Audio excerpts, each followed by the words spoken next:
আমি একটা উদাহরণ দেই। একবার এক ধার্মিক মুসলিম, মাশাআল্লাহ, তিনি একদিন আমাকে বললেন, ভাই জাকির, আপনি কি জানেন এই তালেবানরা তারা খুবই নিষ্ঠুর, খারাপ মানুষ। আমি বললাম, কেন? কারণ কি?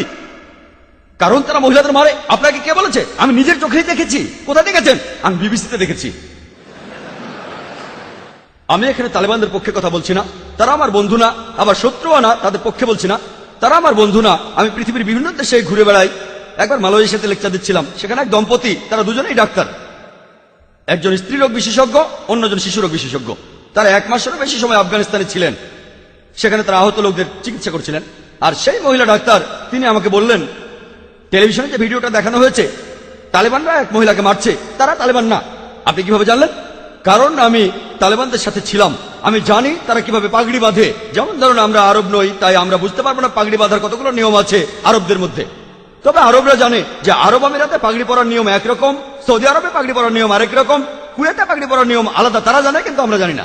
মহিলা তালেবানদের সাথে ছিলেন, তাই জানেন যে লোকগুলো পাগড়ি পরেছে সেই ভিডিওতে, তালেবানরা সেভাবে পরে না। তাই এই শুটিংটা হলিউডে বা অন্য যেখানে হোক, তারা ভালোভাবে সেই শুটিংটা করতে পারেনি।